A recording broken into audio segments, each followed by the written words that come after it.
أعوذ بالله من الشيطان الرجيم. بسم الله الرحمن الرحيم. السلام عليكم ورحمة الله تعالى وبركاته. الحمد لله رب العالمين وبه نستعين ولا عدوان إلا على الظالمين. أشهد أن لا إله إلا الله وحده لا شريك له وأشهد أن محمدا عبده ورسوله. اللهم صل وسلم على سيد الكريم وعلى آله وأصحابه أجمعين. اللهم علمنا ما ينفعنا وانفعنا بما علمتنا وزدنا علما نافعا برحمتك يا أرحم الراحمين. قال المصنف حفظه الله ونفعنا بعلومه آمين. سبحانك لا علم لنا إلا ما علمتنا إنك أنت العليم الحكيم. ولا حول ولا قوة إلا بالله العلي العظيم. رب اشرح لي صدري ويسر لي أمري واحلل عقدة من لساني يفقه قولي. أما بعد. Terlebih dahulu sama-sama kita merafakkan setinggi-tinggi kesyukuran kehadrat Allah Subhanahu wa taala kerana dengan izinnya kita dapat bertemu lagi pada malam baki malam terakhir dalam bulan Sya'ban, dan malam ini merupakan malam nisfu Sya'ban, ya. Jadi kita dah menghampiri sangat kepada bulan Ramadan al-Mubarak. Alhamdulillah, bersyukur kita kehadrat Allah Subhanahu wa taala. Dengan izin dan iradahnya kita dapat hidup lagi, masih lagi diberi peluang oleh Allah Subhanahu wa taala untuk melakukan amal ibadah. Allah Subhanahu wa taala berfirman dalam surah Az-Zariyat, "Wama khalaqatul jinna wal insa illa liya'budun." Dan tidak aku jadikan manusia dan jin ini melainkan untuk beribadah kepadaku. Jadi tujuan Allah menciptakan kita adalah untuk ibadah.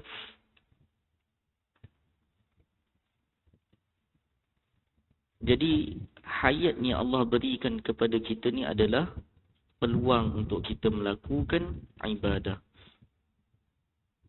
Tuan-tuan yang dirahmati Allah, ya, bulan Sya'ban ini setengah para salafus salih mengatakan ia merupakan dipanggil sebagai Syahrul Qurra, yang bermaksud sebagai bulan bagi mereka. Al-Qurra ini maksud dia adalah orang-orang yang mahir dalam bacaan Al-Quran.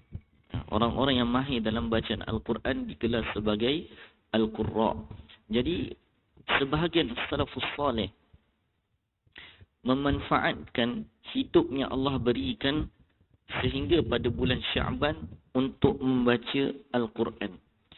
Kerana apa? Sebagai persediaan untuk meneruskan kehidupan dengan Al-Quran di dalam bulan Ramadan Al-Mubarak. Saya petik dari kata sebahagian para salafus salih mengatakan, yusammuna syahru Sya'ban syahrul qurra yaquduna mu'azzama waqtahum fit talazzuzi bi qira'atil Quran, yakni isti'dadan wa tamhidan li syahril Quran. Ya, dinamakan bulan Sya'ban sebagai bulan Qurra, yakni mereka ini menghabiskan keseluruhan waktunya ataupun kebanyakan waktunya untuk Al-Quran, dalam menghayati dan menikmati kelazatan membaca Al-Quran sebagai persediaan untuk menyambut bulan Al-Quran. Disebabkan itulah sebahagian para salafus salih mengatakan Syahrul Sya'ban ini merupakan bulan Al-Quran. Dan suka untuk saya kongsikan sedikit sebelum kita masuk dan baca kitab, berkenaan dengan malam nisfu Sya'ban. Ya? Kata Abu Musa al-Ash'ari radhiyallahu anhu, ya, bahawa Nabi SAW bersabda, Inna Allah la yattali'u fi laylatin nisfi min Sya'ban fayaghfiru li jami'i khalqih illa li musyrikin aw musyahin. Ya? Maksudnya sesungguhnya Allah Subhanahu wa taala melihat pada malam nisfu Sya'ban, kemudian mengampunkan semua makhluknya kecuali orang yang musyrik dan juga orang yang bermusuhan. Ya? Jadi Allah Subhanahu wa taala sebahagiannya mengatakan turun ke langit bumi untuk mengampunkan hamba-hambanya, melainkan mereka yang syirik dan bermusuhan. Hadis ini diriwayatkan oleh Imam Ibn Majah, nombor hadis 1380. Dan antara perkara berkaitan malam nisfu Sya'ban ini, ia sebenarnya telah termaktub sebagai malam yang istimewa. Dalam kalender umat Islam, ia merupakan malam yang istimewa. Ya. Sehingga kan kita digalakkan untuk memperbanyakkan amalan yang bersifat umum. Dia tidak ada amalan bersifat khusus, solat sunat malam nisfu Sya'ban, tak ada. Itu kalau ada tu, itu adalah maudhu', maksudnya yang direka, yang dicipta. Ya, jadi malam nisfu Sya'ban ini kelebihannya ada, cuma tidak ada ibadah khusus yang kita boleh sandarkan kepada Nabi sallallahu alaihi wasallam. Ada pun ibadah umum, kita nak memperbanyakkan zikir, kita nak memperbanyakkan selawat, istighfar kepada Allah, solat sunat, berdoa, bersedekah, maka dianjurkan dan digalakkan. Ya. Sehingga kan Al-Imam Syafi'i rahimahullah berkata dalam kitab jilid 1 muka surat 231, Imam Syafi'i mengatakan, balaghana annahu kana yuqal inna ad-du'a yustajabu fi 5 layalin fi lailatil jumu'ati wa lailatil adha wa lailatil fitri wa awwali lailatin min rajabin wa lailatin nisfi min Sya'ban. Imam Asy-Syafi'i mengatakan, telah sampai kepada kami bahawasanya selalu dikatakan bahawa permohonan, ya, doa ini akan dikabulkan pada 5 malam. Ya, iaitu malam Jumaat, malam Hari Raya Aidul Adha, malam Hari Raya Aidul Fitri, awal malam pada bulan Rejab, dan juga malam nisfu Sya'ban. Ya, ini antara malam yang mana bila mana kita berdoa kepada Allah Subhanahu wa taala, Allah akan kabulkan permintaan kita. Ini menurut kata-kata Imam Syafi'i dalam kitab tadi. Baik muslimin dan muslimat yang dirahmati Allah, ya.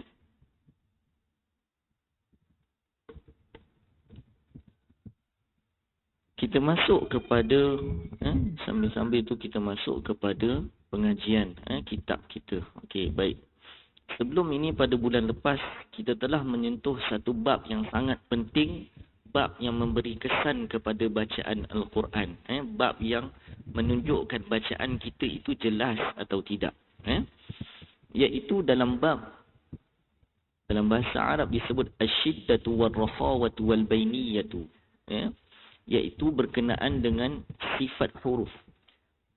29 huruf hijaiyah ini sebahagiannya bersifat lembut, sebahagian besarnya bersifat lembut, sebahagian kecilnya bersifat antara lembut dan kuat, ya, iaitu 5 huruf sahaja, lam, nun, ain, mim, ra, dan juga syiddah iaitu kuat, ataupun ada 7 huruf sahaja kesemuanya, hamzah, jim, dal, qaf, ta, ba, kaf dan juga ta.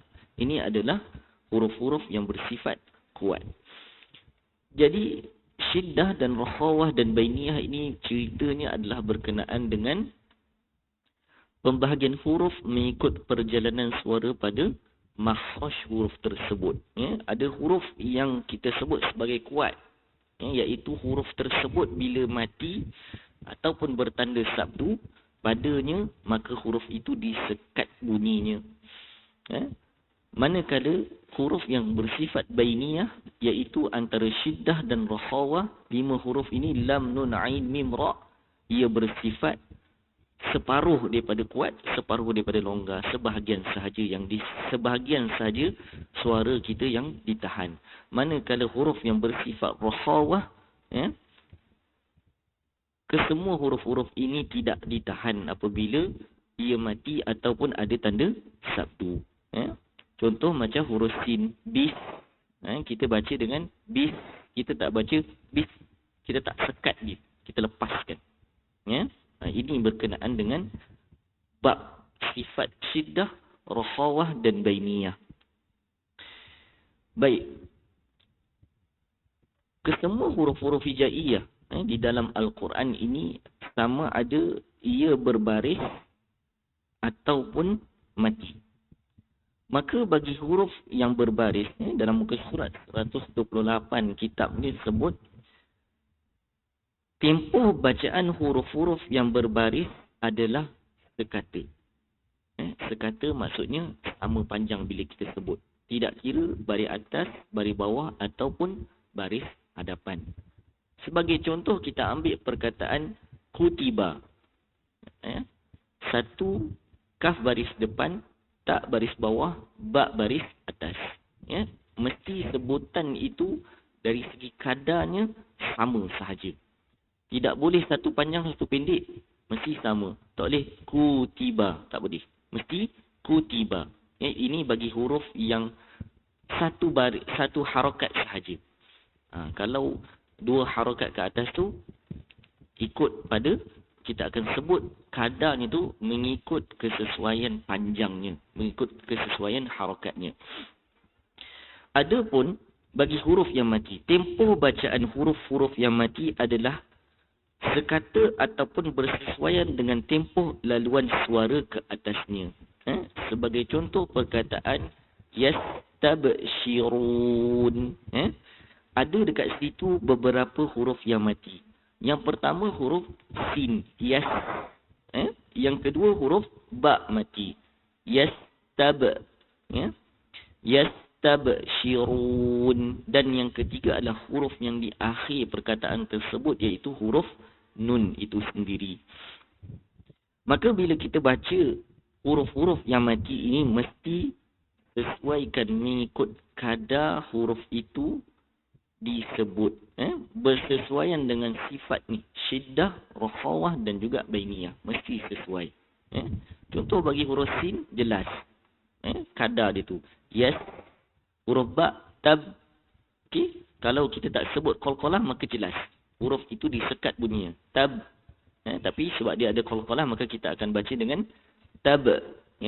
Begitu juga huruf di hujung itu, iaitu huruf nun, mesti dibunyikan. Jadi tak boleh baca yastabshirun, tak bunyi huruf nun. Mesti bunyi huruf nun, yastabshirun. Sekejap. Mesti dibunyikan sekejap. Ini terpakai dalam mana-mana ayat ataupun mana-mana surah ataupun mana-mana juzuk dalam Al-Quran. Semuanya sama sahaja. Berkenaan dengan tempoh huruf-huruf berbaris ini disebut dalam kitab, tempoh huruf-huruf berbaris adalah sama antara satu sama lain. Makna kata apabila tempoh huruf berbaris atas sama dengan tempoh huruf berbaris depan, sama juga dengan tempoh huruf berbaris bawah. Kalau kita ukur dengan masa, contohnya kita sebut baris atas itu dengan 1 saat, maka baris depan pun mesti 1 saat. Baris bawah pun mesti 1 saat. Ini contohlah. Contoh dibaca dengan 1 saat. Maka mesti sama. Dia tidak boleh baris atas sebab dia lebih, so kita baca panjang sikit daripada baris depan ataupun panjang lagi daripada baris bawah. Mesti sama. Contoh perkataan tadilah kutiba. Mesti sama. Ataupun dalam contoh perkataan ya'izukum. Mesti sama. Ya'izukum. Sekiranya perkataan ini ataupun huruf yang satu harakat ini kita boleh ukur dengan masa, maka masanya adalah sama. Itu maksud dia. Ataupun perkataan lain, su'ilat. Mesti sama juga. Tidak ada perbezaan pun sebab huruf-huruf itu berbaris. Antara kesilapan pada tempoh bacaan ketika membaca huruf berbaris ini, yang pertama adalah berlakunya pemanjangan tempoh bacaan huruf berbaris lebih daripada yang seumpamanya. Dan ini merupakan satu kesilapan. Sebahagian ulama menamakannya sebagai at-tamtit, ataupun idkhal, iaitu memasukkan. Yang pertama tadi menambah, yang kedua memasukkan. Sebagai contoh, dalam khususnya apabila huruf yang mana mati, ataupun nun mati bertemu dengan ya, hukumnya adalah idgham. Patutnya kita baca sebagai contoh dalam surah Az-Zalzalah, faman ya'mal. Patutnya dibaca demikian, tapi dibaca faman ya'mal. Ma ya'mal, dia lambat. Dia jadi menambah alif pada huruf mim tersebut. Dia jadi faman ya'mal. Patutnya terus faman ya'mal. Ini antara contoh dia. Begitu juga perkataan kuntum. Dia lambat. Kuntum. Sepatutnya terus kuntum. Dia panjangkan, ditambah dengan waw dekat situ. Ataupun contoh lain adalah bagi baris bawah, innallazi, dia baca innallazi, dia lambat masuk. Innallazi, sepatutnya innallazina amanu, terus. Ini antara kesalahan yang biasanya berlaku. Yang kedua adalah pengurangan tempoh bacaan huruf berbaris daripada yang seumpamanya juga adalah satu kesalahan. Ulama menamakannya sebagai ikhtilas, ataupun maksud dia adalah mencuri. Dalam gambaran lain, kita sebut sebagai dia baca tu bukan satu harakat, tapi sekadar 1/3 harakat. Jadi bacaannya itu jadi tidak jelas. Antara yang sering berlaku, saya ambil contoh dalam suratul Fatihah, perkataan maliki. Huruf kaf itu, maliki yau, dia sebut tu jadi tak jelas. Dia jadi macam ikhtilas. Ikhtilas ni adalah lebih kurang macam 1/3 harakat. Jadi sebutan bacaan huruf tu dia jadi tidak jelas. Maliki, patutnya jelas satu-satu bunyi. Tapi dia jadi maliki yau, dia jadi kaf tu jadi macam pendek, terlalu pendek, tidak padan dengan satu harakat.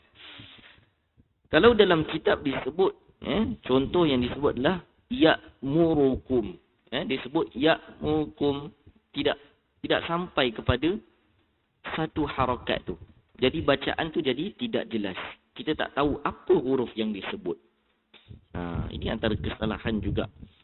Begitu juga dalam perkataan khalaqakum. Khalaqakum. Kalau dibaca khalaqakum, qaf tu jadi macam sama-sama. Itu disebut sebagai ikhtilas juga. Mesti jelas. Khalaqakum. Mesti jelas sebutan huruf tu satu persatu dapat dengar. Tidak kira seseorang itu dia baca perlahan ataupun lambat, ataupun laju. Tak kira. Sama je. Sebut perlahan pun kena jelas, sebut laju pun kena jelas. Bila kita baca laju, jelas. Baca perlahan pun jelas. Baca laju, tidak sampai huruf ini bercampur. Sampai kita tidak dengar sebutan huruf yang jelas. Mesti jelas. Begitu juga dalam perkataan ya'idukum. Kalau tidak jelas dia kan ya'idukum. Dia jadi sama-sama. Jadi mesti jelas perkataan tersebut. Huruf tu mesti disebut dengan jelas. Baik, berkenaan dengan perbezaan ataupun perbandingan tempoh huruf-huruf yang dimatikan berkenaan dengan bab syiddah, rafawah dan bainiyah ini, Dr. Aiman Rusdi Suhaib bercerita berkenaan perkara ini dengan sangat detail dan bagus. Ya. Jadi perbandingan tempoh ini adalah yang pertamanya, sekiranya kita baca dengan kelajuan yang laju ataupun sederhana ataupun lambat, tetap jelas perbezaan tiga sifat ni, syiddah, rakhawah dan bainiyah, mesti jelas. Ya. Kalau kita baca dengan laju, maka sebutan huruf-huruf yang bersifat rakhawah ni dia pendek sikit tempoh dia, bukan harakat dia, tempoh dia. Kalau kita baca perlahan, maka tempohnya akan jadi panjang. Sebagai contoh huruf sin, kalau kita baca perlahan, bismillahi. Kalau kita baca laju sikit, bismillahi. Laju lagi, bismillahi. Yang penting jelas. Jelas tempoh huruf tu disebut. Begitu juga dengan huruf yang bainiyah, yang di tengah-tengah ni. Lam, nun, ain, mim, ra ni. Contoh huruf lam. Alhamdu. Kita baca laju pun, alhamdu. Mesti jelas sebutan tu. Kadar dia pun, tempoh dia mesti sesuai. Kalau huruf yang kuat, jadi huruf ni kuat ataupun ketat ini, yang kita tahan suara kita ni, dia tak, tempohnya tu memang paling pendek lah. Sebab terus disekat. Mesti tak ada dah bunyi yang susulan tu macam huruf yang bersifat rakhawah ataupun bainiyah ni. Contoh huruf hamzah. Kalau kita matikan, dia akan mati terus. Illa bima syaa. Habis. Baca laju pun sama. Illa bima syaa. Habis. Dia tak ada bunyi yang datang selepas tu. Adapun bagi huruf syiddah yang lain, telah kita sebut sebelum ini, dia ada bunyi susulan yang datang selepas tu. Kalau kita tengok huruf jim, dal, qaf, ta, ba ni dia ada qalqalah, yang disebut sebagai qalqalah ataupun lantunan. Huruf kaf dan juga huruf ta dia ada hams dia. Contoh macam huruf kaf, ak. Kalau huruf ta, at. Tapi kedua-duanya, kesemuanya ada sekatan suara sebentar. Ini berkenaan dengan tempoh huruf-huruf yang dimatikan. Dan tempoh huruf-huruf yang dimatikan, rakhawah ini kedudukannya tempohnya paling lama. Dan yang kedua adalah bainiyah, dia pendek sikit. Sebagai contoh dalam ayat pertama suratul Fatihah itu, huruf rakhawah yang mati adalah huruf sin. Huruf bainiyah yang mati adalah huruf ra. Bismillahirrahmani. Huruf lam juga ada dalam perkataan Allah dekat ayat tu. Jadi tempohnya dibunyikan lebih pendek berbanding huruf sin tadi. Inilah kaedah yang sebenarnya diajarkan kepada Nabi dan Nabi tinggalkan. Sepatutnya beginilah Al-Quran dibaca. Kalau tak dibaca begini, ia jadi kesalahan kecil lah. Dia tidak merubah makna.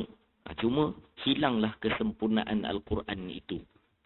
Sepatutnya bila kita sebut sebagai baca Al-Quran dengan tajwid, ini juga termasuk dalam tajwid. Ini juga termasuk dalam tajwid.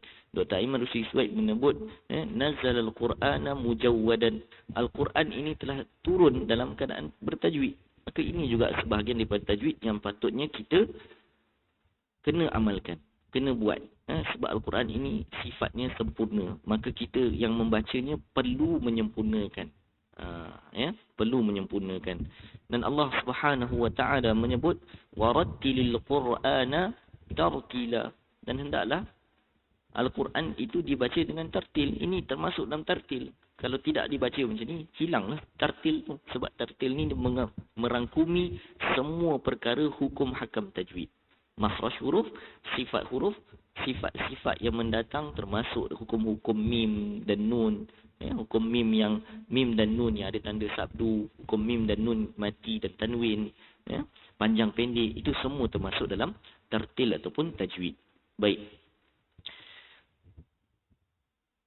Sekarang kita pindah kepada sifat ketiga yang terbesar, iaitu al-isti'la wal-istifal.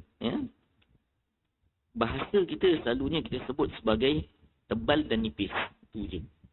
Tetapi dalam bahasa tajwid ini, ia sebenarnya membincangkan tentang pembahagian huruf mengikut arah suara. Arah suara. Jadi bila huruf yang kita baca tebal ni, arah suaranya sebenarnya ke atas. Isti'la ni maksudnya adalah menaik. Iaitu suara naik ke lelangit atas. Arah suara itu adalah ke arah lelangit atas. Manakala huruf yang kita sebut sebagai nipis ataupun istifal menurun, suaranya tidak naik ke lelangit atas. Dia tidak naik ke lelangit atas. Huruf-huruf yang bersifat isti'la ini ada 7 kesemua sekali. Tak banyak. Daripada 29 huruf, 7 sahaja. Khusfadagtin qil. Huruf ha, huruf sad, huruf dad, huruf ghin, huruf ta, huruf qaf, huruf dha. Ini adalah ke-7 huruf yang bersifat isti'la. Yang kita sebut baca kena tebal. Baca kena tebal. Yang ni juga sebahagiannya kalau tidak dibaca, ia tidaklah sampai merosakkan makna. Contoh, orang baca huruf ha dari atas, dia tak sebut ha, dia sebut ha. Huruf rin dia tak sebut ra, dia sebut ra. Dia tidak sampai merosakkan makna. Tapi sebagai contoh, huruf sad dari atas mesti bersifat isti'la. Sa tak boleh bersifat istifal kerana huruf sad dan huruf sin bila berubah boleh merubah pada makna. Sebab dia berlawanan walaupun makhraj yang sama. Tapi macam huruf ha tadi dia tak ada lawan dia. Huruf ghin dia tak ada lawan dia. Huruf dad, kalau kita tidak baca dengan tebal, dia akan menyerupai huruf dal. Ghairil maghdubi, tak bunyi huruf dad tu. Ghairil maghdubi, mesti isti'la kan. Huruf ta mesti juga isti'la kan. Ta mesti baca dengan ta, tak boleh baca dengan ta. Sebab dua huruf ni, ta dan ta ni dia berlawanan. Walaupun di sini makhraj dia sama, tapi sifat dia berbeza. At-talaqu dengan at-talaqu, dari segi ejaan tu tidak banyak beza. Tapi bila sebutan tu tidak betul, at-talaqu bermakna talak. Ini yang kita sebut dalam bahasa kita sebagai talak. Tapi kalau kita sebut at-talaqu, dia bermaksud berjumpa. Ini perbezaan sifat yang menyebabkan perubahan makna. Maka kena pelihara perkara ni. Begitu juga dengan huruf sad tadi. Sad. Sa dibaca dengan sa. Makhraj sama tapi sifat berbeza. Asa dengan asa ni mempunyai makna berbeza. Asa ni maksudnya harapan. Tapi bila kita sebut huruf sad dengan huruf sin, maka daripada asa yang bermaksud tongkat, dia jadi harapan. Sebab tu kena jaga perkara ni. Huruf qaf, yang sangat sinonim dengannya adalah orang baca macam huruf kaf. Tak boleh. Mesti baca dengan huruf qaf. Mesti isti'la kan. Naikkan, tinggikan, tebalkan suara kita. Sebagai contoh, bila baris atas mungkin jarang berlaku. Tapi baris depan, baris bawah biasa berlaku. Al-mustaqim. Baca al-mustaqim dengan macam huruf kaf. Tak boleh. Makna tak sampai kepada al-mustaqim. Ataupun huruf qaf dan huruf kaf berbaris hadapan. Kalau kita sebut huruf qaf berbaris hadapan, qul, ia bermaksud katakanlah. Tetapi bila orang tu baca dalam keadaan dia tak isti'adakan, dia tak tebalkan, qul maksud dia makanlah. Jadi berubah makna tu. Jadi sebab tu kena pelihara perkara ni, kena jaga supaya tidak berubah makna. Dan begitu juga dengan huruf za. Huruf za ada huruf yang sinonim dengan dia, iaitu huruf zal. Makhraj yang sama tapi sifatnya berbeza. Contoh azim, azim dibaca huruf nipis. Azim ni maksudnya besar. Tapi bila baca nipis, wallahu a'lam, saya pun tak pasti azim dengan maksud apa. Tapi tak sampai ya. Walahum azabun azim dengan huruf za. Ataupun sifat Allah, wa huwal aliyul azim, mesti dengan tebalkan. Kita baca ayat kursi kan, wa huwal aliyul azim, mesti baca dengan huruf za. Baru sampai kepada makna perkataan-perkataan dalam Al-Quran itu. Baik.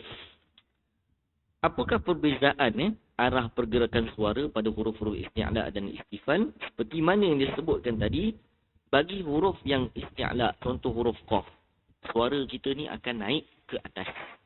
Tetapi apabila huruf istifal yang berlawanannya adalah huruf kaf, maka suara kita ni akan diturun ke bawah. Itu maksud dia istifal tu menurun. Suara turun ke bawah ketika menyebut huruf istifal. Ini adalah perbezaan yang paling ketara. Dan huruf isti'la ini mesti disusuli dengan pangkal lidah yang dinaikkan ke atas. Pangkal lidah kita duduk dalam mulut yang dekat dengan anak tekak tu. Mesti diangkat. Bila kita nak menyebut huruf yang tebal, kita kena guna pangkal lidah. Kena angkat pangkal lidah. Baru boleh tebalkan huruf. Dan tebalkan huruf bukan dengan memuncungkan bibir. Ini antara kesalahan orang menebalkan huruf, iaitu dengan memuncungkan bibir. Kaedah ini tidak pernah wujud sebenarnya, tidak boleh dipakai. Walaupun ada diajar di media sosial, pernah diajar oleh dalam TV, tapi tak betul. Melainkan huruf itu berbaris hadapan.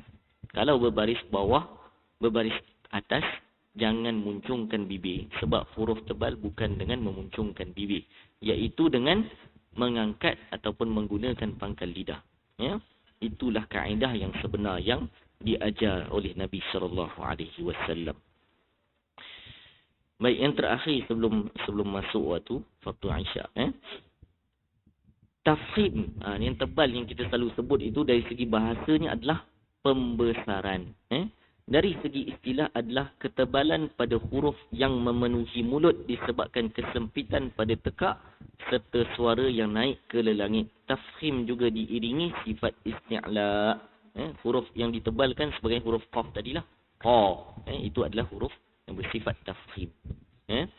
Baik, saya rasa setakat itu sahaja untuk pertemuan kita yang terakhir sebelum kita masuk bulan Ramadan Al-Mubarak. Didoakan untuk diri kita semua supaya dapat bertemu dengan bulan Ramadan Al-Mubarak, dan moga-moga kita dapat usahakan dan Allah bantu kita untuk mengurniakan bulan Ramadan pada tahun ini sebagai bulan Ramadan yang terbaik dalam hidup kita. Mana tahu inilah Ramadan kita yang terakhir. Mintalah dengan Allah Subhanahu wa taala pada malam yang penuh dengan keberkatan ini supaya kita dapat beramal bersungguh-sungguh dalam bulan Ramadan pada tahun ini, dan juga kita dikurniakan kekuatan untuk beribadah pada malam Lailatul Qadar. Jadi setakat itu saja pertemuan kita pada malam ini. Saya mohon ampun dan maaf.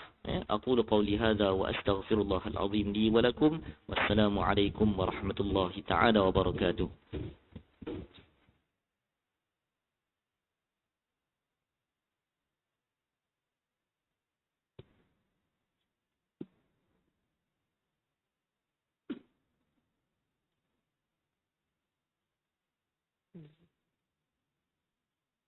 Allahu Akbar, Allahu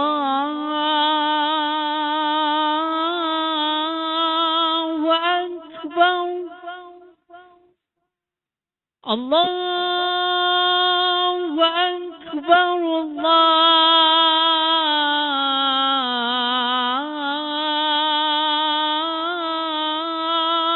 Akbar. أشهد أن لا إله إلا الله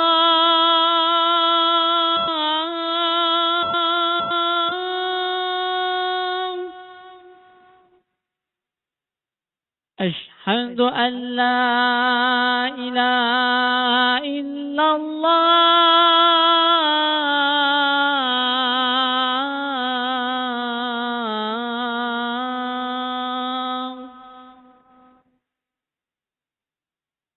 أشهد أن محمدا رسول الله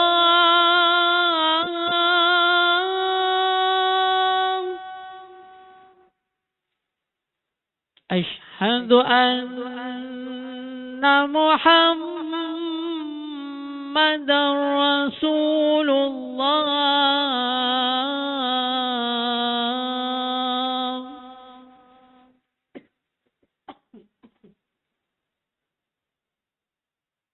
حي على الصلاة.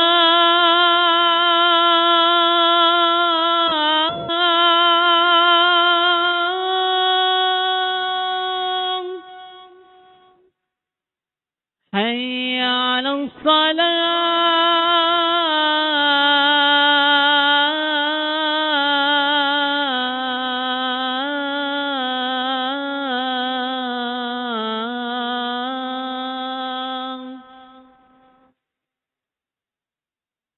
حي على الفلاح.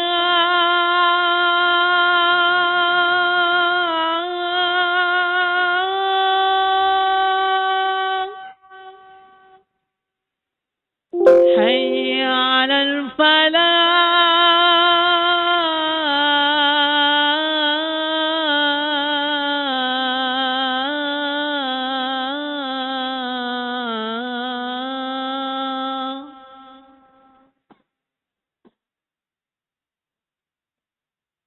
الله أكبر